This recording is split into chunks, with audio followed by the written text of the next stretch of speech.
All right, so we're going to be doing graphing two variable inequalities. So really quick, before we get into this lesson, I want to just remind you of what we've done with inequalities so far. Okay, so it's going to be a real quick, just FYI of things that we have done already. Okay, so let's see. So far, this is what we've kind of gone over. So here's what you guys have seen so far. Okay, so I'm just gonna kind of put like a little so far right here. Okay, this is what you guys know. You've gotten questions that maybe look like this, and you solved for it, right? I'm not going over this thing like really nice and clean because this is old stuff. Okay, so we get x is less than 2, and you were supposed to graph these things, right? So you would create a number line. And 2 was my answer, so I'll put a 2 here, a 3 there, a 4, a 1, and a 0. Do you guys remember what kind of circle? Was this supposed to be an empty or a solid circle with a less than? An empty, right? So at 2 is supposed to be empty. And since it's pointing to the left, right? This thing is pointing to the left, then I was doing that. Right? That's what we've done with inequalities so far. But notice this problem only has one variable, right? Just an x. It just has an x.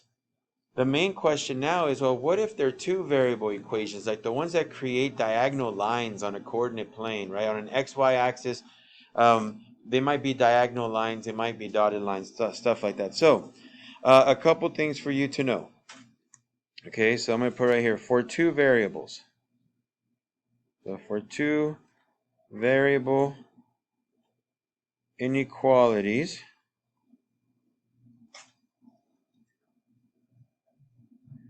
here's some information you have to know.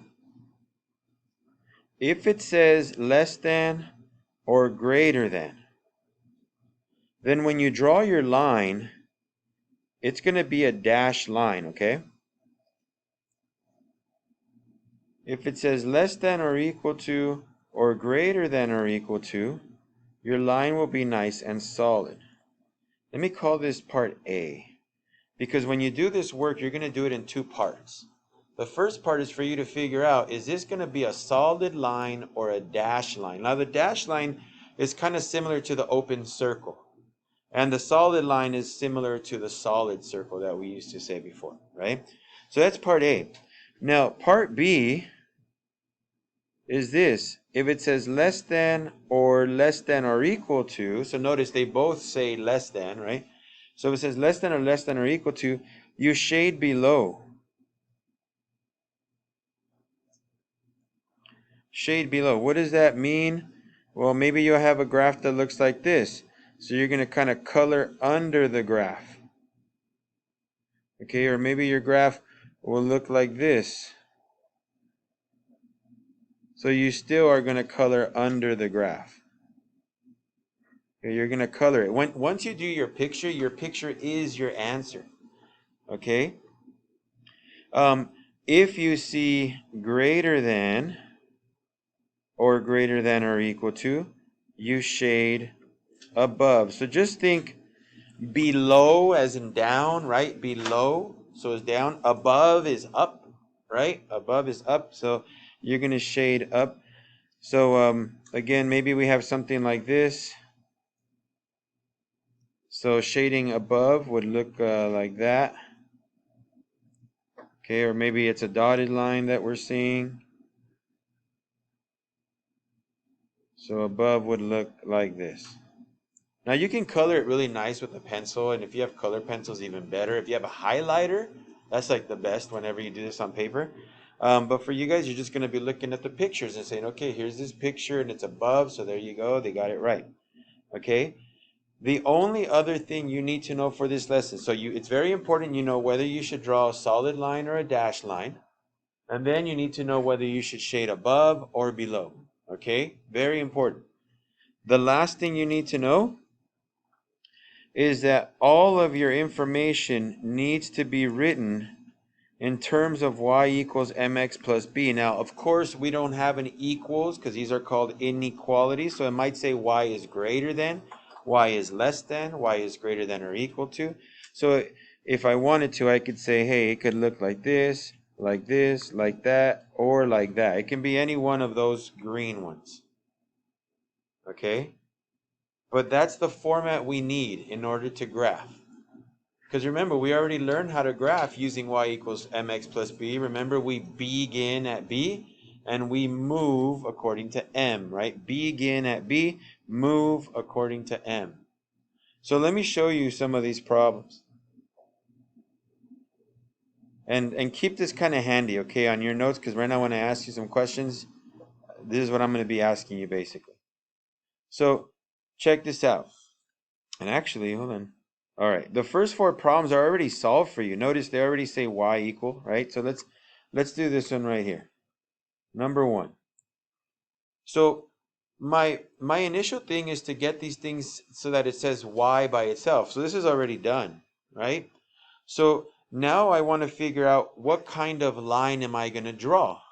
Well, look, this is a less than. What kind of line is that? Is it dashed or solid? Dashed, right? It's a dashed line. So, okay, I'm going to kind of put a little note here for myself. Dashed. And am I going to shade above or below? Notice it says less than. Below, right? Less meaning down, right? So, below. So, now I got myself my two hints. It's going to be a dashed line, and I got a color below it. Okay? All I got to do is draw my line. So, what is my slope for this problem? 1 over 5. Thank you. What is my y-intercept? -3. So remember, I begin at B. On the y-axis, -3 is right here. Okay? And then once I got that point there, from that point, I move, right? With M, I move. I got to move 1 up and 5 to the right. So 1 up, 5 to the right. That's right here.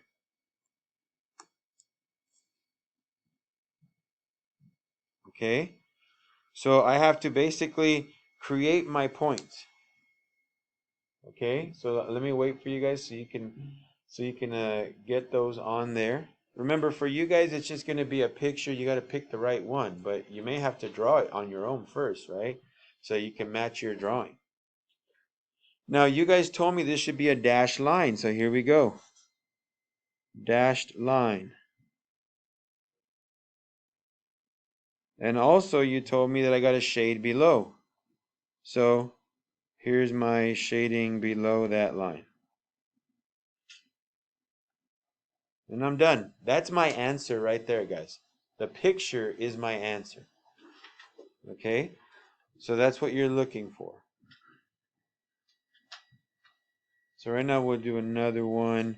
Let me check to see. Right now I'll go back to that one, but right now we'll do number 2. And then you guys can do 3 and 4 on your own when you do your homework, and we'll jump over to some of the other ones that require us to solve for y, right? So we're going to do a couple easier ones. We'll do a couple tougher ones.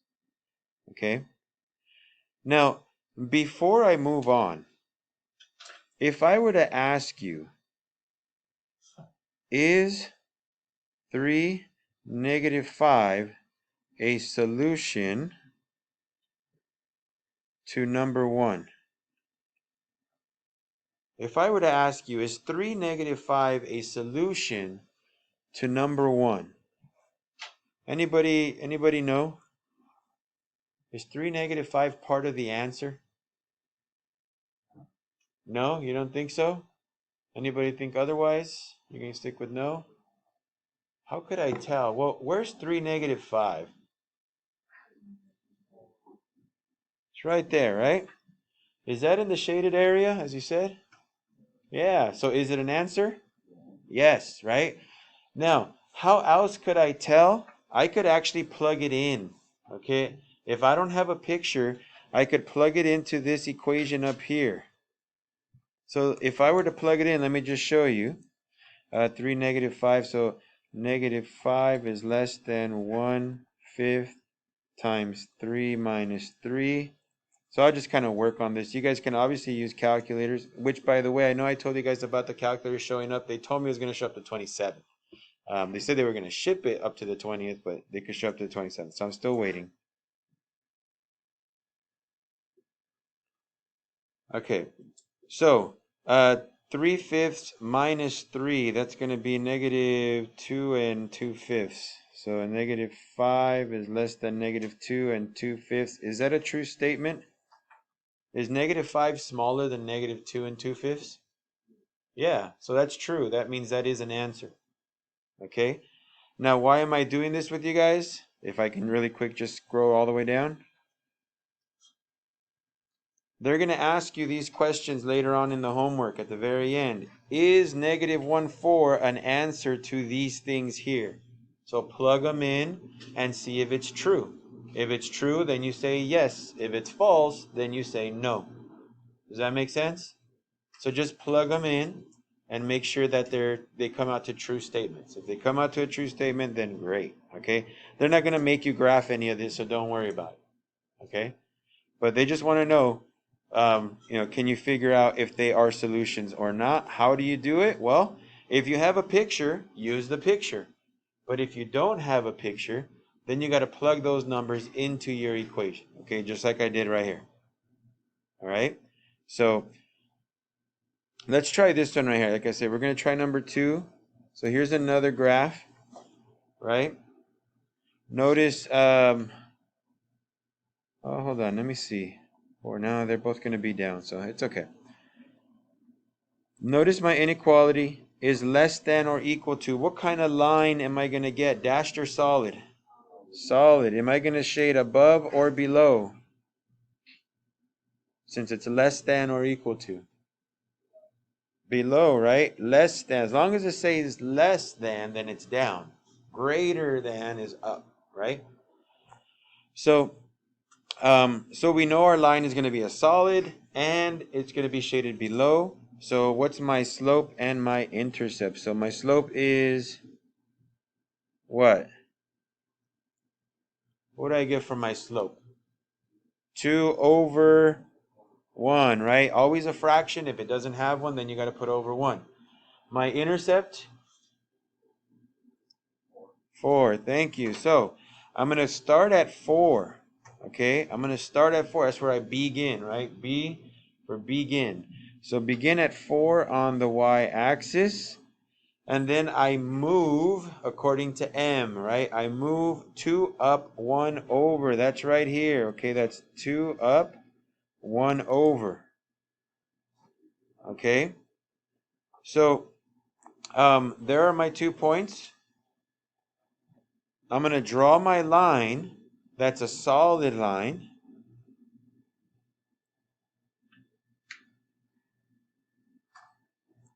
And then they want me to shade below. Okay? So below, I'll just kind of use a different color here. So there you go. This is all of this is called my solution set. Okay, all of these points right here are my answers. So if I were to ask you, is the point negative 3, 5 a solution? Negative 3, 5. Right here. Is that a solution? No, it's not. What about the point 1, negative 2? Yes, that one is. Okay? If I didn't have a picture and they told me to plug in a point, what do I do with it? Where do I plug it into? My equation. Okay? My equation. I need to plug it into my equation. So if they got a picture, it's a lot easier. You can see it. But if they don't have a picture, then you're going to have to plug it in. Any questions right now? So I got 7 minutes. I at least want to do one of these tougher ones. Like I said, check it out, guys. Your homework, the first 4 look like the ones we just did. The next 4 look like they're difficult, right? But they really aren't that bad.